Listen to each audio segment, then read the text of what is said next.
दोस्तों, नदी मचलती है, नदी उछलती है, नदी उदास होती है, नदी रोती भी है। ये बात आपको समझना होगा। आज जहाँ हम खड़े हैं, ये परियट नदी है।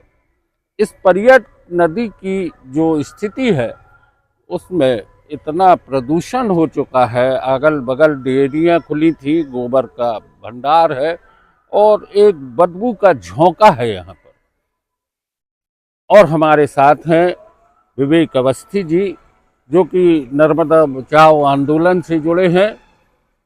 आज हम इन्हीं से चर्चा करने जा रहे हैं, क्योंकि मध्य प्रदेश में 19 मार्च से डॉक्टर मोहन यादव मुख्यमंत्री ने जल गंगा संवर्धन अभियान शुरू किया। इसी बात पर हम चर्चा करेंगे। दोस्तों, आप हमारे साथ बने रहें। हम खबर नहीं, उस नज़रिए की बात करते हैं जो होना चाहिए, जो ज़मीन पे होना चाहिए। क्या सरकारी अभियान बन के रह जाएगा ये जल गंगा संवर्धन का जो अभियान है, या फिर इसकी कुछ हकीकत देखने मिलेगी आने वाली पीढ़ियों को? परियट की नदी दिखेगी जो कि कुंडम से निकली है।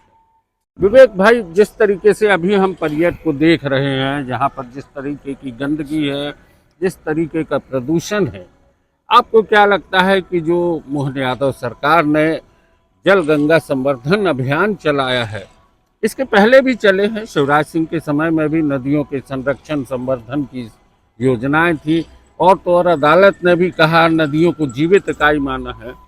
तो क्या लग रहा है कि ये सिर्फ एक सरकारी अभियान बन के रह जाएगा, या इसका कुछ निर्णय निकलेगा, सार्थक हल मिलेंगे?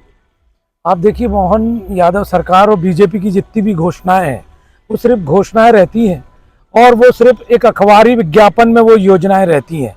वो पब्लिक को सिर्फ ये बताने की कोशिश की जाती है कि हम कुछ कर रहे हैं, परंतु जो भी इस चाहे गंगा जल संवर्धन हो, चाहे मध्य प्रदेश का जल संवर्धन अभियान हो, उसका पूरा आपके सामने बरसों से जो चल रहा है डाटा है। जो परियट नदी है, कभी इसका जल स्वच्छ रहा करता था। हिरन नदी है बाजू में। नदियों की, तालाबों की और दुर्दशा हो रही है, और इनके अभियान रोज चल रहे हैं। इनके अभियान ज्यादातर विज्ञापनों पर तक सीमित है। बस अभी जल मंदिर अभियान इसके पहले चला था, बावलियों को संवारने का काम हुआ था, पुरानी बावलियां जो थी। इसके अलावा तालाबों को लेके भी अमृत योजना चालू हुई थी। हनुमान ताल को भी साफ करने के प्रयास हुए थे, बाद में उसका कचरा वहीं छोड़ दिया गया जी। तो सरकार के पैसों का उपयोग क्या हो रहा है? सरकार का पैसों का खुला भ्रष्टाचार हो रहा है। योजनाओं का, आप हनुमान ताल आपने खुद ही देखा। जबलपुर तो ताल तलैयों का शहर था, मेरे ख्याल से 52 ताल तलैया थी। आज उन ताल तलैयों का क्या स्तर है? आप एक तरफ महानदा देखो, कोई भी तालाब देखो, आप अपन नदी के किनारे खड़े हैं, इस नदी की स्थिति देखो आप। ये जो नदियां थी, ये सब नर्मदा जी की सहायक नदियां थी, और नेचर की जो इंजीनियरिंग थी, तो पूरा पानी ये नर्मदा को पानी पहुंचाती थी, साफ जल ले जाके जो नेचर का आता था। नर्मदा का जो जीवन है वो इन नदियों के कारण और जंगल के कारण था। आज इन नदियों की दुर्दशा देखो क्या हो गई। आने वाले समय में नर्मदा की भी यही दशा होनी है। जंगल की बात आपने की, नदी किनारे जो पेड़ पौधे थे वो भी खत्म हो गए हैं। नर्मदा किनारे बहुत बड़ा जंगल का एक रकबा था, वो खत्म हो गया है। उसके बारे में भी चिंता जाहिर की गई है, पर्यावरण को लेके भी बात हुई है। और अभी आपको बता दें, बीते 11 वर्षों में विश्व स्तर पर जो तापमान की बढ़ोतरी हुई है, उसको लेके विश्व के तमाम पर्यावरणविद जो हैं, वैज्ञानिक हैं, वो चिंतित हैं। ठीक है, बात आ रही है कि पीने के पानी का जो संकट आने वाला है, अगर यही हाल रहा नदियों का, तो आने वाले समय में जो हमारी पीढ़ी है, जो कि पानी पहले हमने मुफ्त में पानी लिया था, फिर अभी पैसे से पानी खरीदने लगे हैं, आगे जाके पैसे से भी पानी उपलब्ध नहीं होगा। देखिए, जैसा ये जो नकली विकास कर रहे हैं, लगातार जो विकास की बाढ़ आई है, जो प्राकृतिक संसाधन नेचुरल रिसोर्स पे सबसे ज़्यादा काम हुआ था दिग्विजय सिंह की सरकार में। दिग्विजय सिंह जी की जब सरकार थी, तो उन्होंने जो पंचायती राज कानून दिया था, उससे नेचुरल रिसोर्सेज पे काफ़ी काम हुआ था। तालाब बनवाए गए थे, और जो पुराने तालाब और नदियाँ थी उनको जिंदा करा गया था। आप सिवनी रोड पे जाते हैं, एक बहुत बड़ा लखनादौन के आगे एक सरोवर को सजाया गया था। ऐसे अनेकों उदाहरण है जो सरकार में किए गए थे। परंतु जब से ये सरकार आई है, इन लोगों का सिर्फ एक ही काम है कि पेपर में बड़े बड़े विज्ञापन देना। और मेरे को अभी मंडला जिले में लोगों ने बताया कि जो अमरकंटक से लेकर नर्मदा जी आती हैं मंडला तक, मंडला में माँ का स्वरूप बहुत बड़ा होता है नर्मदा जी का।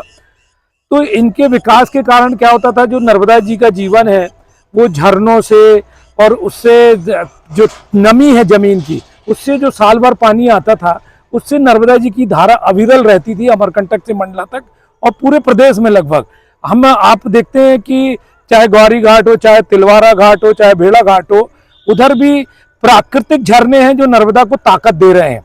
ये तो बड़ी बड़ी नदियां थी जो खत्म होने की कगार में है। तो जो इनका ये नकली विकास हुआ है और ये नकली जो जल संवर्धन इनने किया है, इससे प्रकृति को बहुत नुकसान पहुंचा है और कहीं ना कहीं जमीन की नमी खत्म हुई है।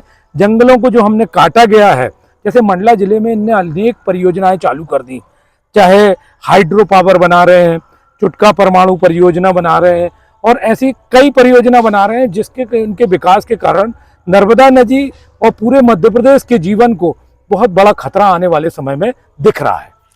दोस्तों, बात थी पर्यटन की, नर्मदा की और आने वाले समय की। नर्मदा हमारी जीवन रेखा है और ये नदियां सहायक नदियां हैं जो कि आज न सिर्फ सूख रही हैं बल्कि प्रदूषण के कारण बजा रही हैं। आज की चर्चा हम यहीं पे समाप्त करें, लेकिन आपको बता दें कि नर्मदा की सहायक नदियों पर हम लगातार बात करेंगे। अगली चर्चा हम हिरन पर भी करेंगे, हिरन नदी की बात करेंगे, गौर की बात करेंगे और एक समय ऐसा भी आएगा जब हम आपकी बात सीधे नर्मदा से कराने का प्रयास करेंगे। हम दिखाएंगे कि नदियां रो रही हैं, नदियां तड़प रही हैं, नदियां परेशान हैं, नदियों के आसपास जीवन प्रभावित हो रहा है। ये पर्यटन नदी है, आज जिस स्थिति में है इसके जल जीवों की स्थिति क्या होगी, इस पर भी विचार करने की ज़रूरत है। नो न्यूज़ ओनली व्यूज पर आज की चर्चा यहीं तक। विवेक भाई, बहुत बहुत धन्यवाद। धन्यवाद भैया।